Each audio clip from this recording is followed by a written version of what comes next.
بسم اللہ الرحمن الرحیم اللہم صلی علی محمد وعلی آل محمد. ویلکم ٹو دی شو. مائی نیم از فائق اظہار حسین صدیقی. صاحبوں، ذل الہی نے شہباز شریف اور زرداری کی حکومت بنوا دی. اچھا، کیا یہ مسائل کا حل ہیں؟ یہ لوگ یہ تو خود مسئلہ ہیں، یہ مسائل کا حل کہاں سے لائیں گے؟ یہ خزانہ بھریں گے تو خزانہ لوٹا کس نے تھا بھائی؟ یہ تو بتائیے، ذل الہی کو یہ تو سجھائیے. دیکھیے، یہ فیصلہ ہر لحاظ سے ایک غلط فیصلہ ہے. جس پارٹی کو 17 سیٹیں ملی، نون لیگ، اس کو کہا گیا کہ آپ حکومت بنائیں، اور جس کو 180 سیٹس ملی اس سے کہا گیا ہے کہ تم خاموشی سے اپوزیشن میں جا کے بیٹھو، اگر زیادہ زبان درازی کی تو تمہیں موت کی سزا دی جائے گی. یہ فیصلہ کیسے صحیح ہو سکتا ہے؟ ورنہ ہم تمہاری زندگی خراب بھی کر سکتے ہیں. اور ان کے لوگوں پہ کس کس طرح کے یہ ظلم انہوں نے کیے ہیں، یہ سب آپ کے سامنے ہیں. اچھا دیکھیے، کہتے ہیں کہ بعض اوقات بعض فیصلے ایسے ہوتا ہے کہ مورلی رائٹ ہوں تو پولیٹیکلی رانگ ہوتے ہیں، یا پولیٹیکلی رائٹ ہوں تو مورلی. وہ ہمارے یہاں یا امریکہ میں ہم یہ بہت ڈبیٹس میں وہ کرتے ہیں، ایک دوسرے کو کہتے ہیں کہ بھئی I may be morally wrong but politically I am right, ہمیں ٹیکس کٹ کرنا پڑے گا، یا کوئی بھی ایسی بات کہتے ہیں کہ میری کردار کے حساب سے بات غلط ہے لیکن سیاست کے اعتبار سے یہ بات ٹھیک ہے.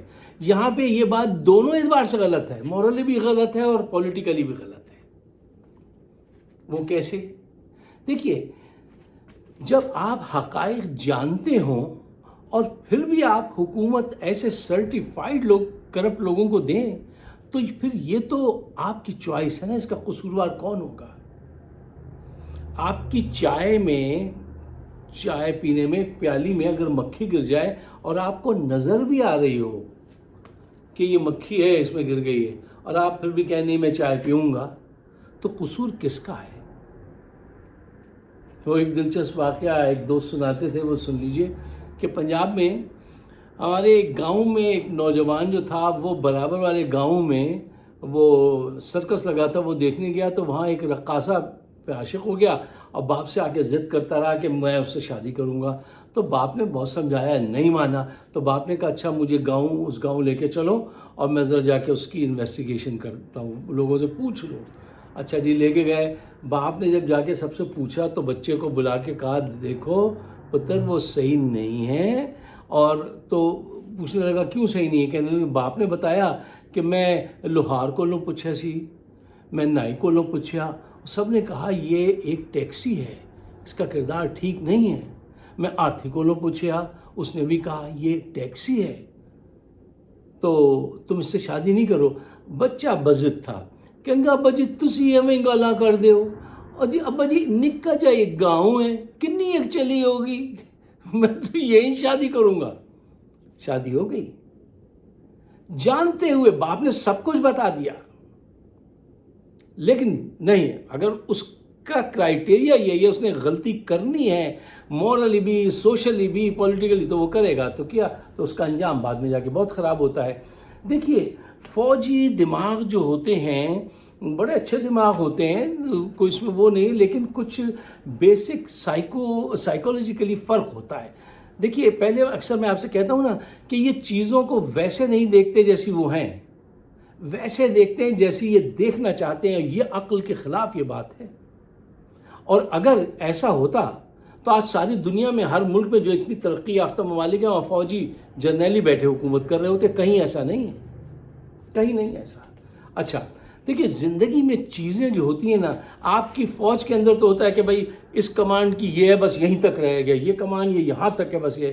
دیکھیے، عام زندگی میں جو ہوتا ہے، معاشرے جو ہوتے ہیں، اس میں زندگی جو ہوتی ہے وہ انٹر ڈیپینڈنٹ ہوتی ہے، ایک دوسرے پہ ڈیپینڈ کرتی ہے. آپ ایسا نہیں ہو سکتا کہ کسی کے بغیر ہر چیز دوسری چیز سے ریلیٹڈ ہوتی ہے. آپ کی معیشت آپ کے سیاسی استحکام سے وابستہ ہے. اب یہ بات ان کو کون سمجھائے؟ اور اگر یہ سمجھ کے بھی اس کو نہ کر دیں تو یہی کیا ہے انہوں نے بھی. شاید سمجھ بھی گئے ہوں گے، پھر بھی چونکہ یہ ذل الہی ہیں اس وقت تو یہ جو جی چاہے کریں.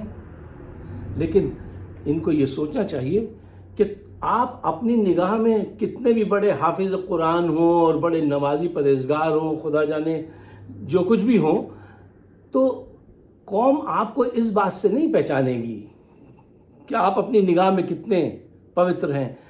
آپ کے فیصلے قوم کے حق میں کیا ہیں، لوگ آپ کو اس کرائیٹیریا پہ جانیں گے اور پہچانیں گے. زندگی میں، لیڈرز کی زندگی میں تالیاں کتنی بجیں آپ کے آنے پہ، اس پہ مقام نہیں ملتا ہے.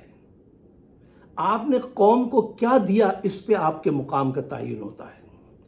آپ نے چوروں کو اقتدار پہلے بھی دیا تھا، ان کی پروگریس بھی دیکھ لی اور پھر دوبارہ ان کو لے کر آ گئے.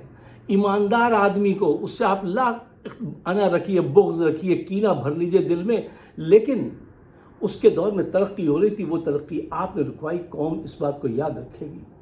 تم یہ فیصلہ کرنے میں تو آزاد ہو، لیکن اس کے نتائج بھگتنے میں تمہارا ساتھ آئے گا، تم بھاگ نہیں سکو گے. مطلب تاریخ گواہ ہے کہ آپ سرٹیفائیڈ کرپٹ لوگوں کو لے کر آئے ہیں، ان کو منتخب کرا رہے ہیں جن کو دیکھ کر دوست ممالک قرضہ دینے سے منع کر دیتے ہیں. کیا ابھی لوگ سعودی عربیہ نے، جن کے کردار میں اتنے بڑے بڑے ہول ہیں، جن کے کردار میں اتنی بڑی بڑی خامیاں ہیں، ان کو آپ قرضہ لینے کے لیے بھیجتے ہیں.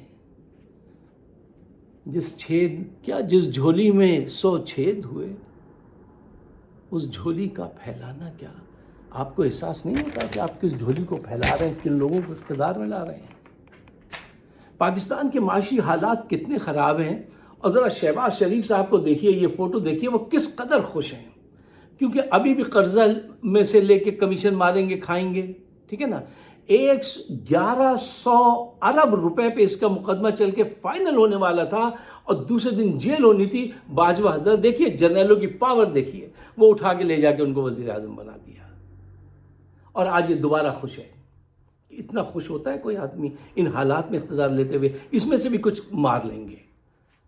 ان کے بچے پیدا ہوتے ملینر ہوتے ہیں، اور ایک عام پاکستانی کا بچہ جو ہے وہ مقروض ہو جاتا ہے 2.25 لاکھ روپے کا. یہ تصویر دیکھیے، میرے پاس یہ تصویر سیو ہے، میں اس کو کبھی ڈیلیٹ نہیں کرتا، اور میں پہروں اس کو دیکھ کے جو اداس ہوتا ہوں کہ دیکھو یہ کیا قوم کا حال کر دیا انہوں نے.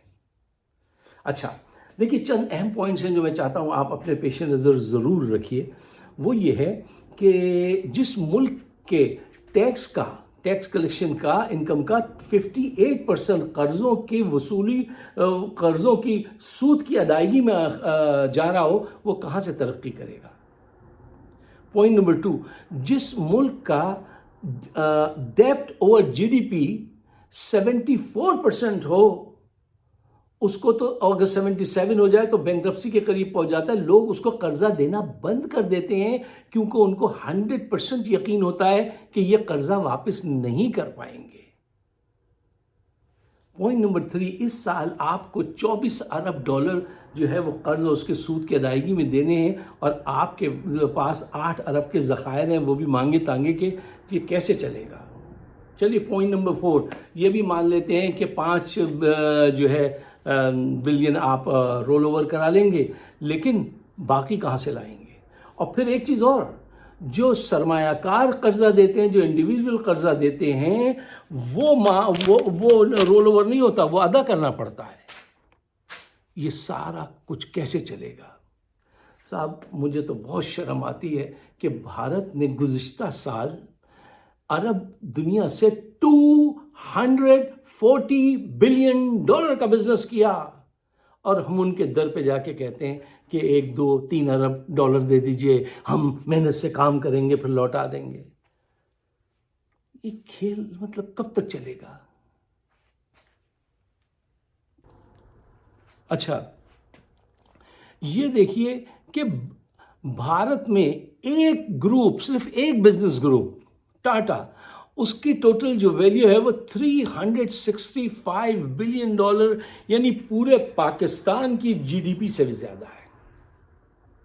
بھارت میں بھی چور بازاری ہے، وہاں پہ بھی تعصبات ہیں، وہاں پہ بھی گڑبڑ ہے، کرپشن ہے، لیکن وہ کرپٹ ڈاکوؤں کو حکومت نہیں کرنے دیتے. آپ سرٹیفائڈ کرپٹ ڈاکوؤں کو، جن کو پاکستان کی نہیں پوری دنیا مانتی ہے کہ یہ کرپٹ ہیں، آپ ان کو لے کر آئے ہیں اور کہتے ہیں کہ آپ حکومت بنائیں اور ہم آپ کے ساتھ دیں گے۔ دیکھیے، یہ ایسی بات ہے کہ آپ ایسے لوگوں کو یہ کام سونپ رہے ہیں جیسے کوئی بینک کے ساتھ فراڈ کرے کوئی آدمی۔ جب آپ اس کو دیکھ لیں تو آپ اس سے کہیں بھئی آپ ایک دن آفس آئیے گا، آپ سے بات کرنی ہے۔ جب وہ آ جائے تو آپ کہیں بھئی آپ تو بینک کا سسٹم کافی سمجھ گئے ہیں، اب یہ بینک آپ چلائیے، آپ چلا لیجئے اور ہم آپ کو تحفظ فراہم کرتے رہیں گے، ہمارا حصہ ہم کو دیتے رہیے گا۔ یہ کام کر رہے ہیں آپ۔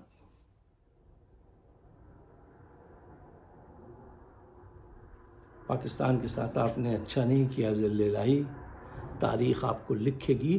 اور کبھی زندگی میں اگر آپ کو ایک موقع ملا نا کہ آپ اپنی زندگی کا کوئی ایک ورق پھاڑ کے پھینک دیں، اگر اللہ آپ کو یہ موقع دے تو شاید آپ یہی ورق پھاڑ کے پھینکیں گے جب آپ لندن پلان میں شامل ہوئے اور پاکستان کا یہ انجام کیا آپ نے۔ اگر آپ میرے خیالات سے اتفاق کرتے ہیں تو پاکستان کے ایک بہتر مستقبل کے لیے اس کو شیئر ضرور کرنا ہے اور مجھے اپنی رائے سے ضرور نوازیے گا۔ آپ سب کا بہت بہت شکریہ۔